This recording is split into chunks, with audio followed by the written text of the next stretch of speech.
kirolariek nola egiten duten gutxi gorabehera badakigu. Baina bertsolarien kasuan, jakin minaren eta misterioaren artean zerbait ere egiten du. Iritsi gara era, ABD podcastaren 4. atalera. Saiatu gaitezen imaginatzen nolakoa izan daitekeen bertsolariaren entrenamendua.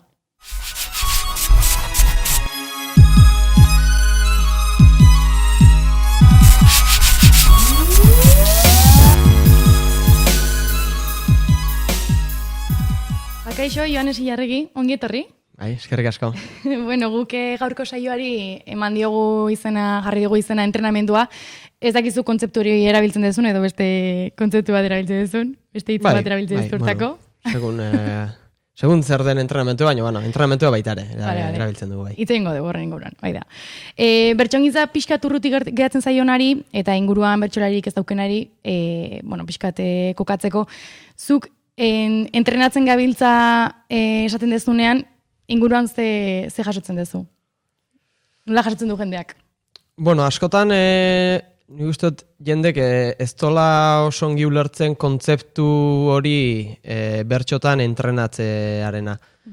Azken, entrenatze jendek igual ulertzen du oso kiroleko kontzeptu bezala torrun, ez du ulertzen, jende asko igual ez du ulertzen, nola entrenatu dileken pertsona bat bertxotarako, txapelketarako esan barnu, baina hori. Bai, bertxotarako edo txapelketarako, hori da. Orduan, ni uste gaurko podcasta entzuten donak. Ondo etorriko zaio, ez? Bai, egingo dela. Earki. Hori, entrenatu edo prestatu adidez, zure kasuan, zuk nola egiten dezu, ze, badakigu hain Euskal Herriko txapelketa bat horrela pixkanaka, adibidez du nola aitzezea entrenatzen, zenbat aldiz egiten duzu entrenamendu saio bat, ezakit astean edo, nola antolatzen hori asko aldatzen da garaien arabera. Zenbat eta urrutiko egon txapelketa, gutxigo, edo, txapelketa oso urruti balin badao, igual bat erez, edo txapelketa pasatu berri balin badao, ez? Behar dozo, kirolari behar izan duen bezala errekuperatzeko denbora, bertxotan baita ere ez, azkenen txapelketa eta gero normalen saturazio puntu batera iristen zalako edo iritsi zaitezkelako. Orduan, txapelketa pasata gero, nik behintzat, normalen utzi eta pixko bat lasaitu, deskantxatu, eta gero, normalen gure ziklotan, urtero ez balin bada, ia urtero behintzat txapelketa etortzen da. Orduan, hasieran pixkanaka hasi, ez da esango nizuke. Astero ere ez, adibidez, garai hontan, martxoan gauden hontan, ni enaiz zaio indik astero, bertso eskola bat iten.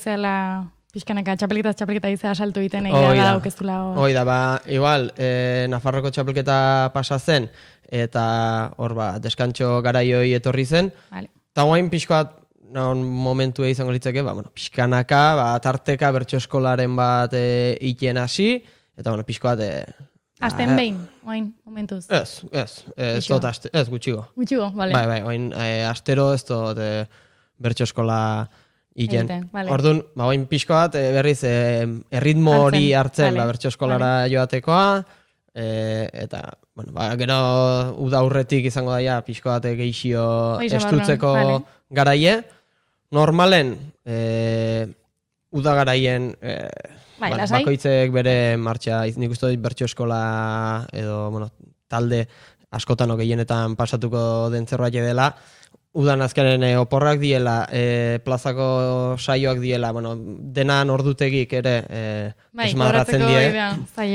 Orduan udan, geldi alditxo bat edo iten da, eta nik uste dut, gero irailetik aurrera edo, gero eta gehiago, eta segun txapelketa bete-beten, ja momentu importanteena denen, segun, ez dakit iritsi izan nahiz igual, ez dakit aste baten 3-4 bertso eskola ikea. Horrek ez esan nahi, mesederako denik, zenbatak gehiago hobe, ez da izaten beti. Baina, gutxi gora bera, hoi izaten da.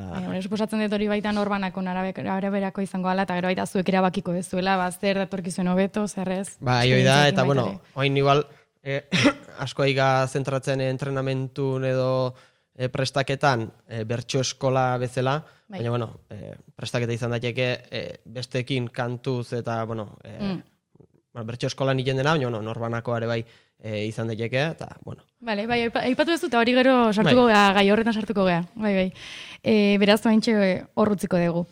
Saiok dituzunen, entrenamendu saiok dituzunen, beti talde berdinekin ibiltzezea? Beti talde berdinekin, ni badaukeu leitzeko bertso eskola, hoi izan du dena beti danik egon naizen bertso eskola, eta gaur egun oraindik ere txapelketetako, eta bestela ere. Ja, horrasi eta hori mantendu ez nola baita. Bai, hori mantentzen duna, baina, gero garaien arabera, edo txapelketan arabera baita ere, beste jende batekin bai, beste bertso eskola batzukin edo beste norbanako batzukin ere, bildu izan naiz. Eta txapelketen arira, adibidez, txapelketetarako prestatzeko, bereziki aldatu duzu noizbait taldea? Bai, aldatu baino gehiago, igual, lehen leitzen bakarrik ibiltzen zen, eta gero, beste jende batekin, beste bertso eskola batzukin baita ere. Bale, eta hortan sakonduz alde honik ikusten duzu zentzu baten, hori jende ezberdina, hori igual giro ezberdina ez, igual daukezu talde bat txapelketatarako, daukezu talde bat, ez ez igual dana txapelketatarako zuzenki edo dana bertso eskola soil, ez dakit beste hitz baten esaten, baina bertso eskola normala bezala dana. Ez dakit, ze alde ikusi dezakezu hor pixkat aldaketa horiek egiteko garaian? Bai, nik genituzke banatuko bertso eskolak funtzioan arabera. Enuk esango bertso eskola hau da txapelketa prestatzekoa, hau da, ez dakit, leitzen gauzek antolatzekoa, eta hau da, ez dakit, otorduk egitekoa berekin, ez. Gehio banatuko nuke, ez dakit, azkenen, jende ezberdinekin biltzen bali maza, zuk bakoitzen gandik zerraile ezberdine jasotzen dozu. Orduan, batek eskainiko izkizo tresna batzuk, edo aholku batzuk, gomendio batzuk, beste pertsona batek beste bat.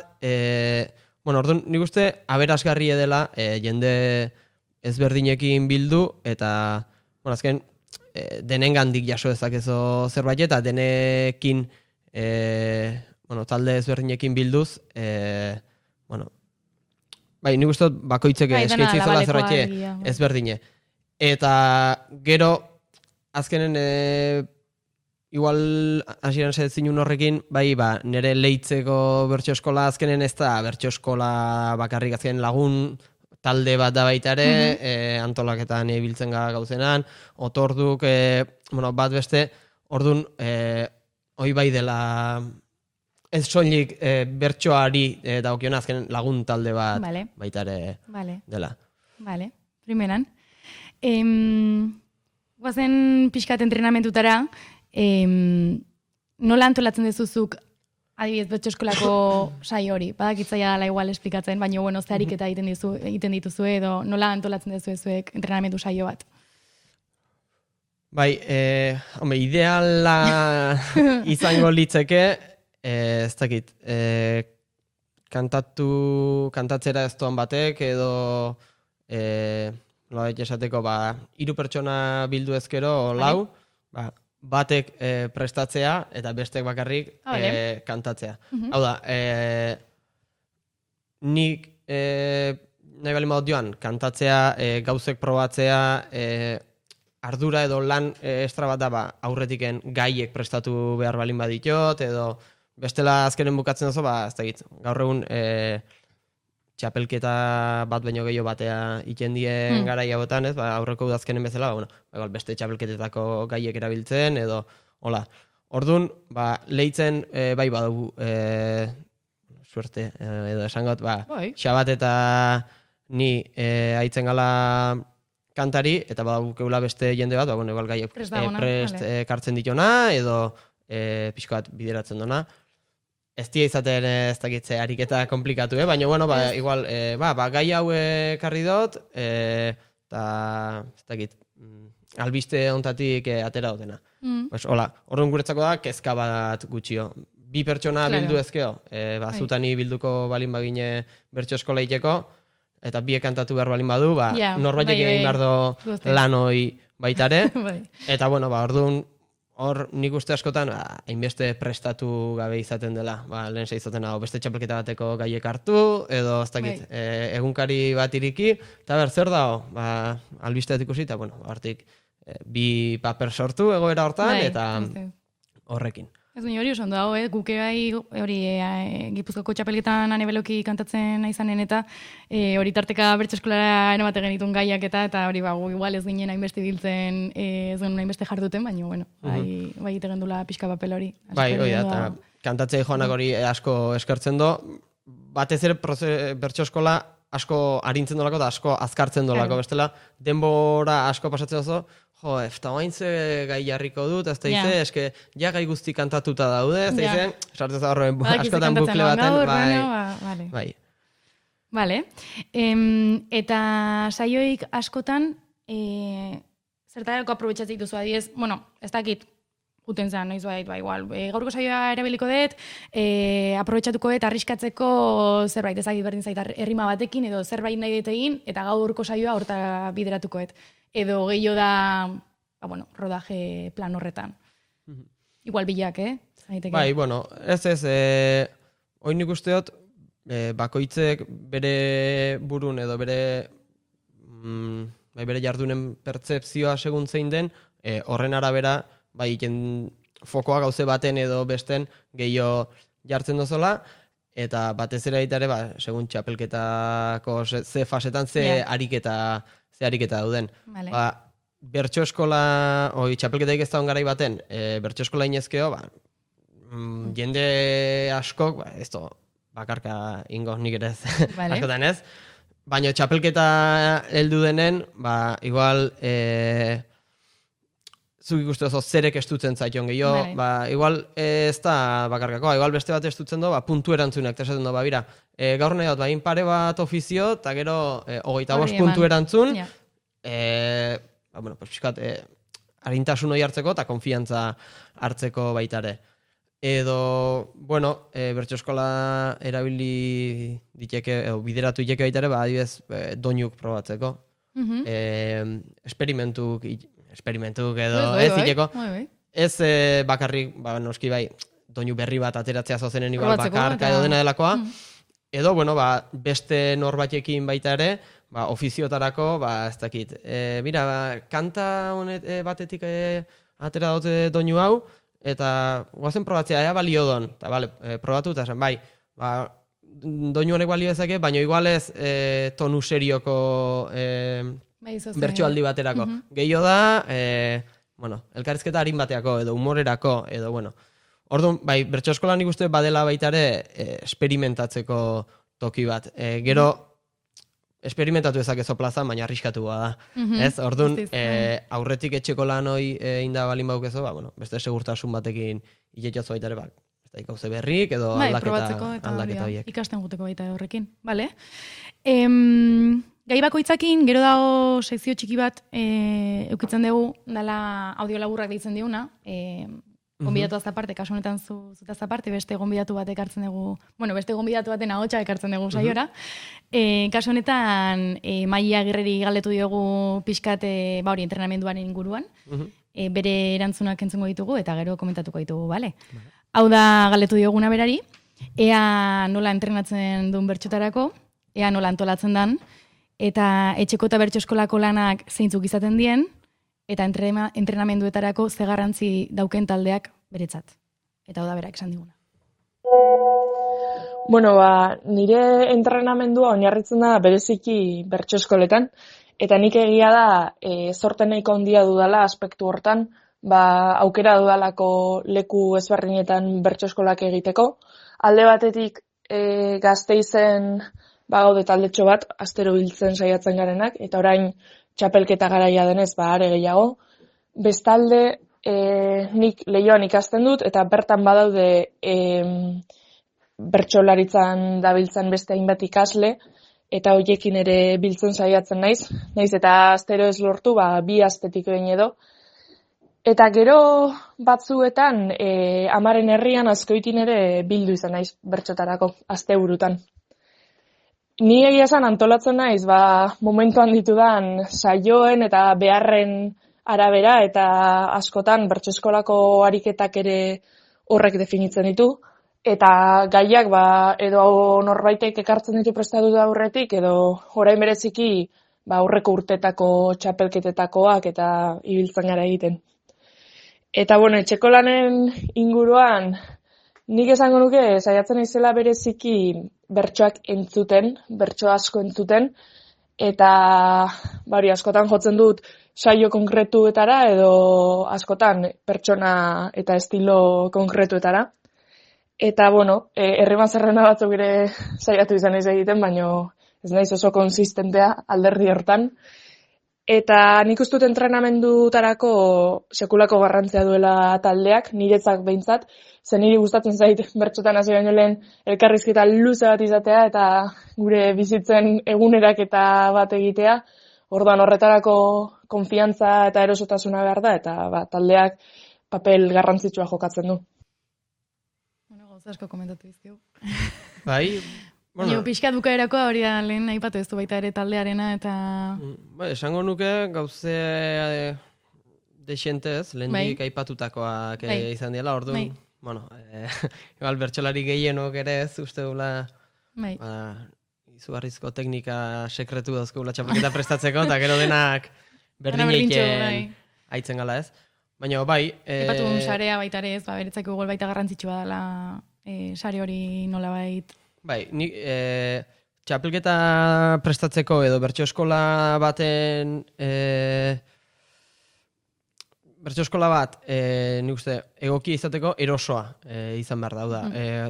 Zure kidekin eroso egon behar da. Bestela nik ez dut imaginatzen eroso ez nahon bertso eskola bat. Probatuko nuke, baina igual enitzeke joango. Orduan, eta konfiantzak ematen dizo erosotasun hori. Orduan, taldea noski oso importantea dela, azkenen beraiek dielako baita ere zure ingurun daudenak, zu babesten zaituenak, zentzu hortan ulertzen zaituztena baita ere ez. Bai, eta laguntzen dizuenak, azkenen dena ez da bertsoan alderdie bakarrik ez, teknika edo, esango genukena, psikologikoki baita ere eraman inberdozo, eta hortan bertso eskolako inguru hor launtza izo, bertso eskolatik kanpoko beste jende batek bai. Baina nik uste inguru hurbileko bat. Igual empatizatzen gehienak, errexena edo, hobekin ulertzen zaituztenak baiek dela, ez, alegia. Bai, hoi da, edo behintzat badakielako baitare igual zer den hortik pasatzea, igual naizta gaur egunez kantatu txapelketan, pasatu dielako, edo... Nola bai bizi izan dutelako baita. Bai, orduan nik uste inguru hurbileko bat eukitzea garrantzizkoa dela. Nik uste hor gero, etxeko lanak eta aipatzen zitunetan, hor daola pixko bat... inkognita moduko batez. Gero galetuko dizut, bai. Ez gara. Bai. Baina aurrez, horra jun baino lehen hau, lehen aipatu dugu baita ere pixka bat hau, gainetik, baina beste zerbait komentatu nahi badezu. Hori, txapelketarekin lotzen da normalean entrenamendu saioa, eta pixkat txapelketari emate zaio izen hori bezala, baina txapelketaz kanpoko sasoian, zure ustez pixurik galtzen do entrenatzeak, bertso eskolarekiko harreman hori nolabait ezberdina da, aldatzen da? Bai, noski aldatzen dela, txapelketatik kanporat dena aldatzen da, azken txapelketan zaudenen zure eguneroko bizitzan ere txapelketan zaudelako nolabait, orduan zure etxe barruko egunerokoa, lanekoa, aisialdikoa, dena aldatzen da, orduan bertso eskolara ere bai, noski aldatzen dela. Eta txapelketaik ez da hon garaietan, nik uste lehen aipatu ezela, kopuruz ere murrizten dela igual askotan, entrenamentu edo, bertso eskolako saioen kopurua, eta beste modu batera egiten dela, igual libreko beste ariketa batzuk egiten dituzo, lehen esan bezala igual bakarka ez tozo egiten, guk adibidez, igual txapelketatik kanpo gehiago egiten du, igual elkartu, eta ez dakit, afaldu eta gero kantatu, edo kantatu eta gero afaltzera joan, eta ez lehen esatek ginen konfiantzazko giro baita ere hor sortzen da, beste espazio batzuk baita ere konpartitzen dituzonen. Orduan, noski aldatzen dela bertso eskolan bai formatua, bai maiztasuna, bai dena txapelketan egon edo ez egon. Vale. Oain arte ibiligea taldeko entrenamentuaz eta hori, taldeko bertso eskoletaz eta hitz egiten, baina bueno, oain zentratu gara pixkat zugan zuketak zure buruarekin noizbait, hori etxean eta lanketa iteko ohitura daukezu, nea horren zalea zean, etxean zeureko abuz lantzeko? Nik uste modu batea o bestera denak ikendula zeo zer, horrek ez do esan nahi, ez dakit, kuaderno baten 200 bertso idazten dituzonik txapelketa baterako. Bueno, maik aipatu hor herriman... Bai, ez hori die, herrimak edo egainak zabaldu zituen margaritak, oiek inorrek ulertu etzuna osongin, nola funtzionatzen zuen. Nik uste denak ikendula egin baten prestaketa bat, nik ere bai egiten dut, igual ez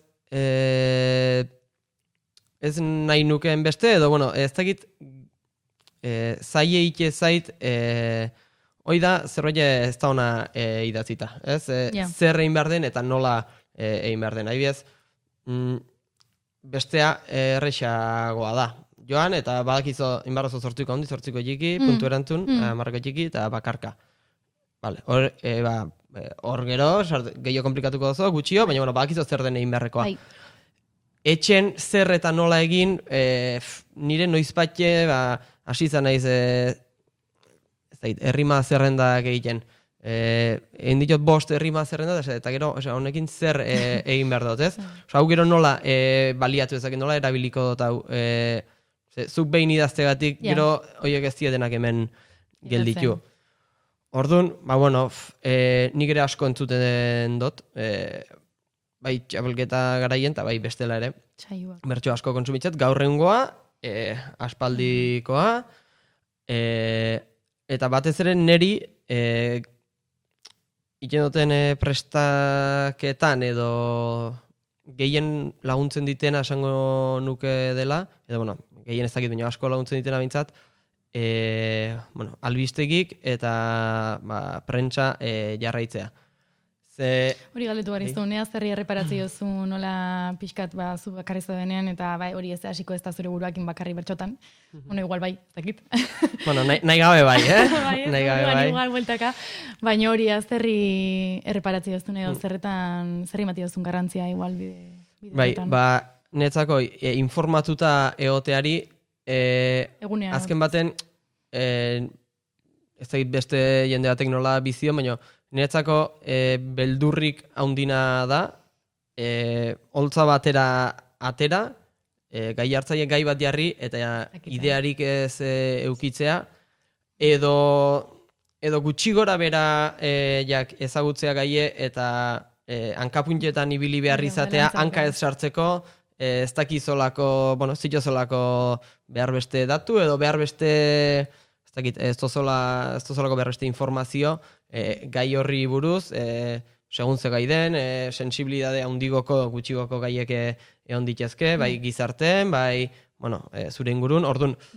Ni uste dut, informatuta mantentze horrek, gero, gedozein gai tokatzen balin bada, salbatzen zaiola, baina laguntzen dizola baita ere, ja autokonfiantza batekin joaten, ez? Esan nahi dut, ni prestatu naiz, irakurri dut, albisteek ikusi ditut, orduan, ez dakitze etorriko den, baina nau sorpresa zarrapatuko.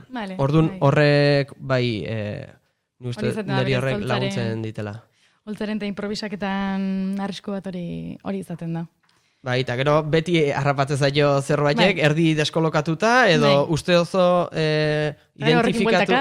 identifikatu dituzola zein dien gizarten edo momentu hortan pilpilen dauden gaiek, eta gero igual tokatzen zaizo, zuri eskapatu zaizon bat, edo ja 2 hilabete atzera pilpilen egon duzena, eta gaur egun nola hain azkardoan informazioa, ja gaur egun ez dago mediotan, baino horregatik entzuk ez, pixko eta aparkatuta utzi dozo eta hori tokatzen zaizo, gero gertatzen die olakoak. Baina, nik uste bai badukela garrantzi horrek. Bai, nik ere ala uste. Bai. Ba, earki, onaino iritsi gara. Eskerrik asko, Joanes. Bai, eskerrik asko zueri. Hoi da, eta animo, entrenamenduakin. Hoi da, a ber, erotu gabe, erotuta bukatu gabe lortzeun. Txapelketa pasatzea.